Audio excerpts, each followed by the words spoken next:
Hello friends, स्वागत है आप सभी का मेरे चैनल पर। आज के इस वीडियो में 4 टक्स ब्लाउज़ के फ्रंट पार्ट की कटिंग एंड स्टिचिंग शेयर करूंगी। मेन फैब्रिक मैंने साइड में रख लिया है और यहाँ पर लाइनिंग वाला फैब्रिक ले लिया है। पहले हम लेंथ का निशान लगाएंगे। तो लेंथ यहाँ पर मुझे तैयार चाहिए है 14.5 इंच यानी कि 14.5 इंच। तो मैं उसमें 1.5 इंच प्लस करूँगी यानी कि 1.5 इंच प्लस करूँगी और 16 इंच पर मार्किंग कर लूँगी। बैक पार्ट की कटिंग एंड स्टिचिंग ऑलरेडी मैं शेयर कर चुकी हूँ। बैक पार्ट में मैंने बोट नेक रखा है, उसी के अकॉर्डिंग हम इसकी कटिंग एंड स्टिचिंग करेंगे। तो यहाँ पर आप देख सकते हैं कि लेंथ में भी मैंने थोड़ा ज़्यादा लिया है और चौड़ाई में भी थोड़ा ज़्यादा लिया है। अब यहाँ पर हुक आई की पट्टी के लिए हाफ इंच पर मैं निशान लगाऊंगी, क्योंकि फ्रंट साइड ओपन ब्लाउज़ है। तो यहाँ पर हाफ इंच पर निशान लगाकर स्केल से सीधी लाइन बना लूँगी। बैक में बोट नेक रखा है, इसीलिए जितना फुल शोल्डर है उसका हाफ हम लेंगे। जैसे कि मेरे इसमें 15 इंच है तो मैं 7.5 इंच यानी कि 7.5 इंच पर निशान लगाऊंगी। आर्म होल भी मैं 7.5 इंच ही रख रही हूँ, क्योंकि बोट नेक में हम आर्म होल और शोल्डर ज़्यादा रखते हैं। फिटिंग का निशान लगाऊंगी 9.5 इंच पर। जितना चेस्ट है उसका चौथा भाग लेना है और यहाँ पर 2 इंच का एक्स्ट्रा मार्जिन लेंगे। बैक पार्ट में अगर 1.5 इंच लिया है तो फ्रंट पार्ट में आपको हाफ इंच ज़्यादा यानी कि 2 इंच रखना होगा। अब यहाँ पर कमर के लिए निशान लगाऊंगी 8 इंच पर, 1 इंच डार्ट के लिए और 2 इंच मार्जिन का। इस तरीके से मैंने यहाँ पर निशान लगाकर लाइन बना ली है। इन दोनों लाइनों को हम मिला लेंगे। अब इसके बाद में यहाँ से देखिए हाफ इंच शोल्डर डाउन करूँगी और इसका सेंटर लूँगी, यहाँ से भी निशान लगाऊंगी और 1 इंच यहाँ पर निशान लगाऊंगी। अब इन तीनों पॉइंट्स को हमें मिलाते हुए आर्म होल का शेप दे देना है। इससे फिटिंग बहुत अच्छी आएगी। आप एक बार इस तरीके से आर्म होल का शेप देकर देखिएगा ज़रूर। अब मैं इसकी पहले कटिंग कर रही हूँ, उसके बाद में मैं बाकी की मार्किंग जो है वो करूँगी। यहाँ पर देखिए, ये ध्यान रखना है आपको, अगर आपने बैक पार्ट में जितना भी मार्जिन लिया है एक्स्ट्रा, उसमें हाफ इंच जोड़कर ही आप फ्रंट वाले पार्ट में मार्किंग कीजिएगा। अब यहाँ पे क्रॉस पट्टी जो होती है, बेल्ट जो होती है, उसका निशान मैं 3.5 इंच पर लगाऊंगी और कमर के साइड निशान लगाऊंगी 2.5 इंच पर। यहाँ पर निशान मैंने लगा लिया है और हाफ इंच एक निशान मैं ऊपर लगाऊंगी और यहाँ से पहले मैं स्केल से सीधी लाइन बना लूँगी, जो मैंने 2.5 इंच पर निशान बनाया था वहाँ से। और उसके बाद में ये वाले निशान से लेते हुए हमें जो बेल्ट है उसका शेप देना है, यहाँ तक जो हमने हाफ इंच ऊपर निशान लगाया था वहाँ तक। इस तरीके से देखिए शेप मैंने दे दिया है। अब यहाँ पर 3.8 इंच पर जितना चेस्ट है उसका 10वां भाग आप ले लीजिएगा, उस पर निशान लगाया है। और क्योंकि मैंने 1 इंच डार्ट के लिए लिया था तो हाफ इंच दोनों तरफ निशान लगाया है। लंबाई इसकी रखने वाली हूँ मैं 2.5 इंच और 2.5 इंच पर निशान लगाने के बाद में इन दोनों निशानों से मैं इसे मिला लूँगी। यहाँ पर 1 इंच या 1.5 इंच आप इसके लिए ले सकते हैं और उसका हाफ इस बीच वाली लाइन के दोनों तरफ लेकर निशान लगा लीजिएगा और ऊपर इसे मिला लीजिएगा। अब इसके बाद में देखिए नेक की लेंथ का निशान मैं लगा रही हूँ 6.5 इंच पर और इस निशान से लेकर के नीचे जो बेल्ट का निशान है वहाँ से इन दोनों का सेंटर लूँगी और यहाँ पर 3 इंच पर एक निशान बनाऊँगी। तो इस तरीके से ये दूसरा टक्स हमारा जो है ये बन जाएगा। स्केल से सीधी लाइन में बना लूँगी और अब इन दोनों पॉइंट्स के बीच में हम देखेंगे कितने का अंतर है। तो यहाँ पर आप देखिए 2 इंच का डिफरेंस है, तो मैं यहाँ पर 2 इंच पर एक निशान बनाऊँगी और इसे हमें कमर के साइड में तिरछा मिला लेना है। तो ये हमारा तीसरा टक्स हो जाएगा।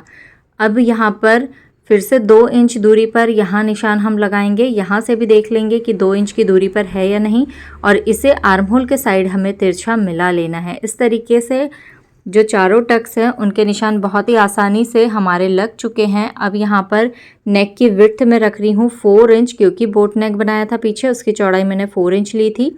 नीचे से मैं शेप लगाने के लिए यहाँ पर आप 3.5 या 4 इंच जो भी लेना चाहे वो ले सकते हैं। मैंने यहाँ पर लगभग 4 इंच ही लिया है। अब उसके बाद में यहाँ पर बॉक्स तैयार करूँगी और उसके बाद में क्योंकि मैं यहाँ पर राउंड शेप रखने वाली हूँ तो मैं यहाँ पर राउंड शेप दे दूँगी। अब इसके बाद में देखिए इसकी मैं कटिंग कर रही हूँ। जो हमने निशान लगाए थे उसी के ऊपर कटिंग करना है और यहाँ जो हमने शोल्डर डाउन किया था वहाँ से हम नेक विड्थ को मिला लेंगे और फिर पूरी जो है हम कटिंग कर लेंगे। बीच में से ये जॉइन है तो वहाँ से भी हम कट कर लेंगे इन दोनों ही पार्ट्स को और जो हमारा बेल्ट है उसे भी। अब दूसरे वाले साइड पे इस तरह से हमें ये निशान जो है वो बना लेने हैं और ये मेरे निशान बन चुके हैं। दोनों ही पार्ट्स मैंने लाइनिंग के ऊपर कट कर लिए है। अब मैं मेन फैब्रिक के ऊपर कट कर लूँगी। मेन फैब्रिक के ऊपर कट करने के बाद में देखिए लाइनिंग वाले फैब्रिक को और मेन फैब्रिक को मैंने साथ में सभी साइड से स्टिच कर लिया है। और अब उसके बाद में यहाँ पर देखिए 4 टक्स की हमें स्टिचिंग करनी है। तो यहाँ पर हमने ये जो बड़ा टक्स लिया था 1 इंच पे, हमें उसकी स्टिचिंग करनी है और फिर इसी तरह से हम तीनों बाकी के जो टक्स हैं उनकी स्टिचिंग कर लेंगे। तो यहाँ पर आप देख सकते हैं स्टिचिंग मेरी कंप्लीट हो चुकी है और पफ भी आप देख सकते हैं कि कितना अच्छा आया है, क्योंकि चेस्ट साइज़ देखिए 38 है। उसके बाद भी आप देखिए कि इसका जो पफ है वो कितना अच्छा आया है। बेल्ट में भी हम मेन फैब्रिक को और लाइनिंग वाले फैब्रिक को साथ में स्टिच कर लेंगे एक साइड से। और अब हम यहाँ पर जो हमारा फ्रंट पार्ट है उसमें इस बेल्ट को अटैच करेंगे। तो इसे हम इस तरह से अटैच करेंगे कि हमारी जो फिनिशिंग है वो बहुत अच्छी आए। तो यहाँ पर मैंने देखिए फ्रंट जो पार्ट है उसके सीधे वाले साइड पर सीधा वाला बेल्ट का साइड मिलाते हुए यहाँ पर रख लिया है और एक बार मैं इसे पिन लगा लूँगी। यहीं पर हमें स्टिचिंग करनी है, लेकिन उसके पहले देखिए मैं यहाँ ऊपर से इसे रोल कर रही हूँ जो हमारा फ्रंट पार्ट है उसे। और रोल करने के बाद में जो हमारा बेल्ट है उसके अंदर हमें देखिए इस तरह से रखना है और लाइनिंग वाले फैब्रिक को और मेन फैब्रिक को इस तरह से रखते हुए अब हम यहाँ पर स्टिच करेंगे। तो यहाँ पर देखिए दोनों जो बेल्ट के पोर्शन है यानी कि मेन फैब्रिक और लाइनिंग वाला फैब्रिक वो आइट साइड में है और बीच में हमारा जो फ्रंट पार्ट है वो है। अब इस तरीके से हमें यहाँ पर स्टिचिंग करनी है, तीनों को मिला के रखना है। तो इससे हमारी गुंग सिलाई हो जाएगी, इससे फिनिशिंग बहुत अच्छी दिखती है और फिटिंग भी अच्छी आती है इससे। तो यहाँ पर देखिए मैंने इस तरीके से इसे तैयार कर लिया है और स्टिचिंग मेरी कंप्लीट हो चुकी है। कंप्लीट होने के बाद में यहाँ से हम इसे ओपन करेंगे, इस तरीके से निकाल लेंगे हम इसे बाहर की साइड में। निकालने के बाद में देखिए जो हमारा बेल्ट का एक्स्ट्रा पार्ट है हम उसे कट कर लेंगे और कट करने के बाद में आप देख सकते हैं कि अंदर से और बाहर से दोनों ही साइड से इसकी जो फिनिशिंग है वो बहुत अच्छी आई है। अब इसके बाद में हम हुकाई की पट्टी लगाएंगे। तो यहाँ पर मैंने एक पट्टी ले ली है जो कि लगभग 3.5 इंच चौड़ी है और इसकी जो लंबाई है वो लगभग है 10 इंच। अब इसे हमें फ्रंट पार्ट के उस साइड में लगाना है जिस तरफ हम आई बनाना चाहते हैं। तो इसे देखिए नीचे वाले साइड से इस तरह से मैं फोल्ड करूँगी पीछे की तरफ और ऊपर की तरफ मैंने रखी है पट्टी और अब मैं इसे यहाँ पर स्टिच कर रही हूँ। सिंपल स्टिचिंग कर लेनी है आपको यहाँ पर इसे। और उसके बाद में यहाँ पर हम इसे देखिए इस तरह से ओपन करेंगे और ओपन करने के बाद में देखिए हमें इसे इस तरह से एक बार मैंने फ़ोल्ड किया और फिर मैं एक और बार फ़ोल्ड करके स्टिचिंग के पीछे इसे रखूँगी और फिर इसे मैं स्टिच कर लूँगी। तो अब इसके ऊपर हमें स्टिचिंग करनी है। जो आई की पट्टी होती है वो थोड़ी बाहर की तरफ निकली हुई रहती है, तो इस तरीके से मैंने इसे स्टिच कर लिया है। एक्स्ट्रा फैब्रिक नेक की तरफ से कट कर लीजिएगा और उसी के साथ में अब हमारी जो आई की पट्टी है वो लग चुकी है। अब हम हुक की पट्टी लगाएंगे। तो उसके लिए यहाँ पर मैंने फैब्रिक ले लिया है जो कि लगभग 3 इंच चौड़ा है और इसकी लंबाई भी लगभग 10 इंच है। और अब इसके बाद में मैं इसे स्टिच करूँगी जहाँ मुझे हुक लगाना है उस वाले साइड में। तो यहाँ पर हमें सिंपल स्टिचिंग करनी है। सेम इसे भी पीछे के साइड में फ़ोल्ड करते हुए आप रखिएगा, यानी कि पीछे यानी कि उल्टे साइड में उसका जो फैब्रिक है थोड़ा आना चाहिए, इससे फिनिशिंग अच्छी आती है। तो यहाँ पर मैंने इसे स्टिच कर लिया है। अब इसके बाद मैं इसके ऊपर एक प्रेस स्टिच कर लूँगी और प्रेस स्टिच करने के बाद में हमें इसे पूरा पीछे के साइड पलटना होता है। मैं 2 बार फ़ोल्ड करके अच्छे से पीछे के साइड पलट लूँगी और फिर यहाँ पर स्टिचिंग कर लूँगी। बाद में मैं ये स्टिचिंग खोलकर यहाँ पर तुरपाई कर लूँगी।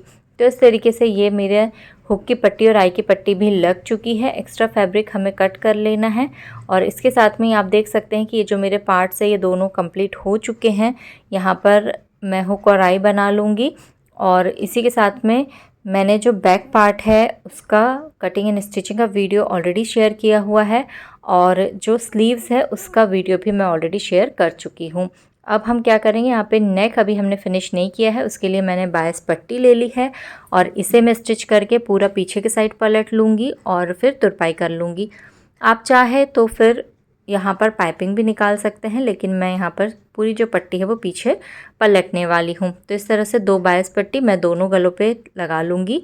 और यहाँ पर देखिए आपकी मैंने इसके लिए कुछ स्लीव की डिज़ाइन इस तरीके से बनाई थी। इसका बैक पार्ट भी मैंने बनाया जो कि आजकल बहुत ट्रेंडिंग में है, वो नेक डिज़ाइन बनाया है।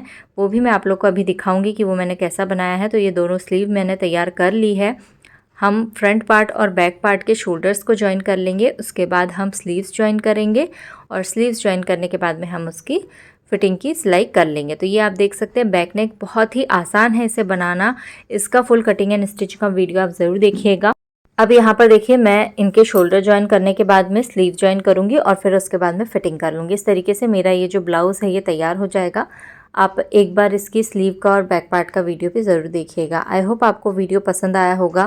कैसा लगा है कमेंट करके ज़रूर बताइएगा। अगर पसंद आया तो लाइक ज़रूर कीजिए। चैनल पर अगर मेरे नए हैं तो सब्सक्राइब कीजिएगा और इसी तरह की ढेर सारी डिज़ाइन मैं ऑलरेडी शेयर कर चुकी हूँ, उन वीडियोज़ को भी ज़रूर देखिएगा। Thank you for watching.